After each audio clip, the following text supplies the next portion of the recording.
guys, ang unang gagawin po natin ay hugasan po natin ang glutinous rice. Babulutuin. Ayan, so ito yung gagamitin kong glutinous rice, guys. So maglalagay lang ako ng 2 and 1/2 cup.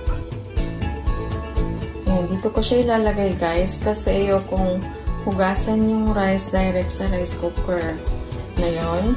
Kasi minsan nagkaka-scratch yung rice cooker, guys, and hindi po yun nakakabuti sa health natin.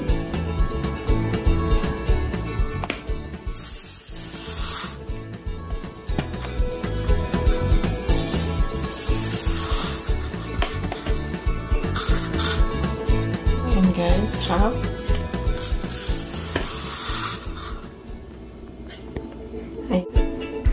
Ayan guys, so huhugasan natin ng 2 beses lang, guys.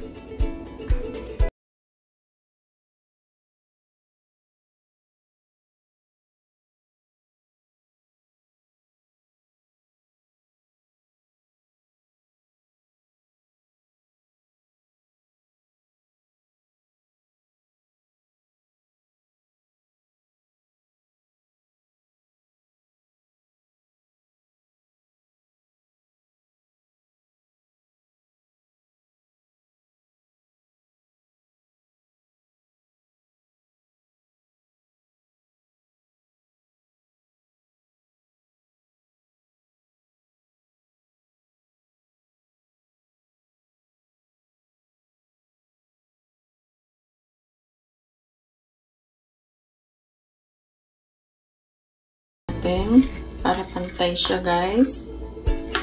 Pantay yung pagkakaluto niya.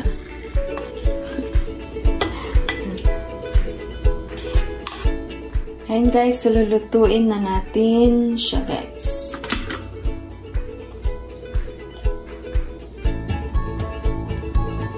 Ayan, guys, habang hinihintay natin siya, lutuin naman natin yung coconut milk, guys. So, gagamit ako, guys, ng isang can na coconut milk or 2 and 1/2 cup of coconut milk.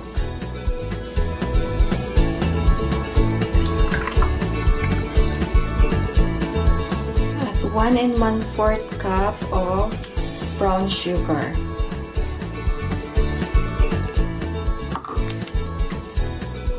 Kung meron kayong mas, guys, mas dark yung pagka-brown, okay lang din, guys. Wala kasi akong mahanapan kanina. Ayan, 1 and 1/4 cup of brown sugar. And 1/4 teaspoon of salt, guys. Para pang-balance sa sweetness niya. Ayan, so i-mix nyo lang siya, guys, until maging parang caramel. Maging thick siya, guys. Yan, caramelize na lang siya. Continue mixing until it will looks like caramel. Ganun. Ayan. I-set nyo lang yung apoy nyo, guys, sa low to medium. Unti-untiin nyo lang siya, guys. Tapos, ayun, huwag kayong magsawang halo-haloin siya para hindi siya mag-stick at mag-create siya ng burn. So, mga ngamoy burn.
bubbles niya.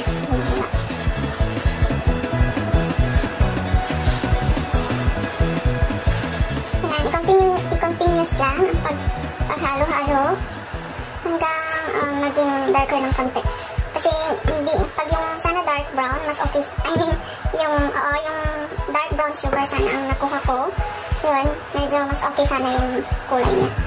Pero ito talagang magiging light lang siya, guys. Hopefully magiging okay yung itsura niya after natin i-bake.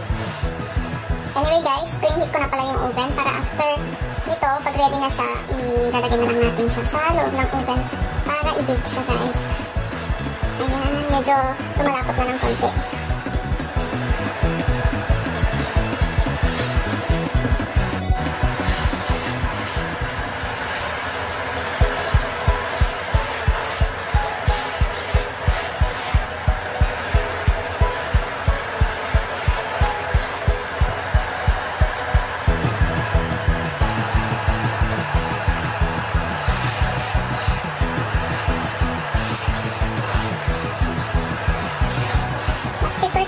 Spatula na yung wooden pagdating sa mga ganito kasi pag yung wooden kasi hindi na masyadong mahirapan. I mean, hindi masyadong masakit sa kamay ang paghalo mamaya ng konti. Pag nailagay na natin yung glutinous rice guys dito, medyo mahirap na ng konting haluin syempre. Parang ano na siya, parang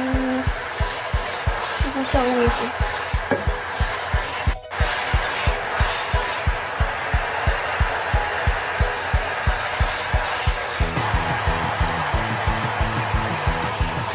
So, nasa warm na yung glutinous rice, guys. So, just leave it like 10 to 15 minutes na ganyan siya, guys. And after that, pwede nyo na siyang patayin. Ayun, guys. So, malapot na siya.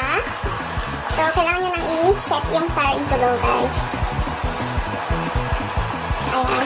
Tapos, mag-set aside kayo, guys, ng konti para sa toppings niya mamaya.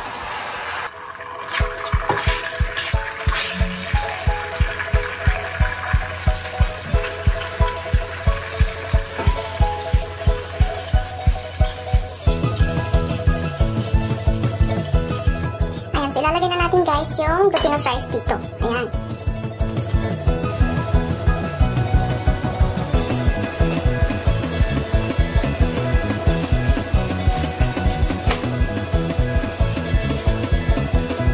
Ayan, dapat slow lang yung fire niya guys para maano muna maigi. At kailangan nyo siyang i-ganito guys para maging chewy daw yung texture niya. Maging chewy yung texture niya guys. Ayan. Ayan, hindi siya masyadong dark. Kaya, advice ko lang, dapat yung dark brown yung kunin yung sugar, guys. Ayan. Taste lang, guys. Tsaga-tsaga lang. Kasi, ito talagang nakakangawit, nakakasakit na kamay. Pero after nun, okay na siya. Dahil, sarap na. Umupo at kumain habang nanonood, guys. Ayan.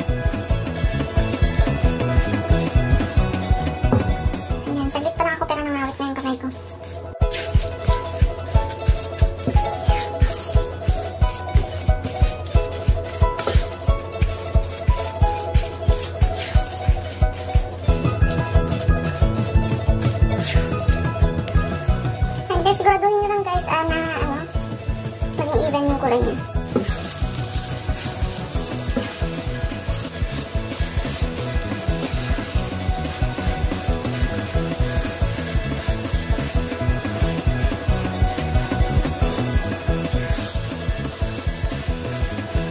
Ayan, medyo sumasakit na yung aking braso. So, ibig sabihin guys, nagiging chewy na yung texture nito.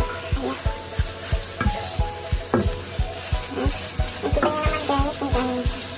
So, kasi yung medyo talagang chewy siya. Kasi, meron yung guys. Actually, meron yung glutinous rice. Hindi ko alam kung ito yung glutinous rice na masarap.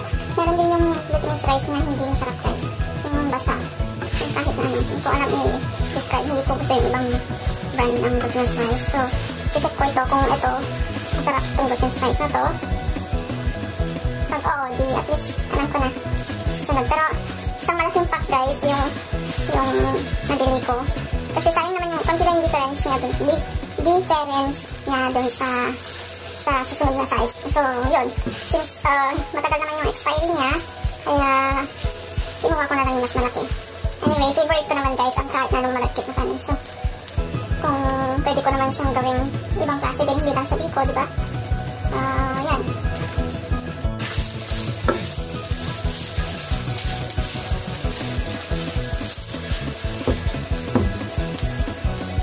And guys, so, i-brush na lang ng konti ng oil guys, para hindi siya maging, dumikit dito.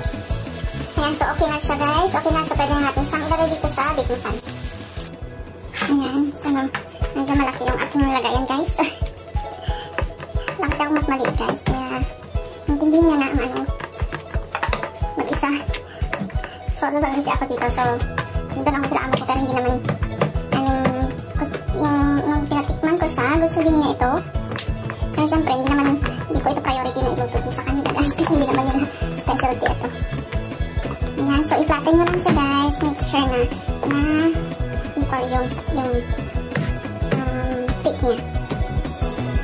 Ayan siya guys, so make sure na i-flatten siya guys ha.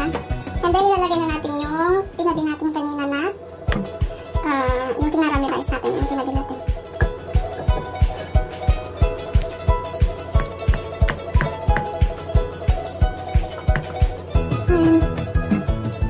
Maganda talaga guys yung brown sugar. Yung dark brown pala. Kasi, pag dark brown kasi, naranasan ko na yung dati. Pag dark brown is, talagang hindi mo.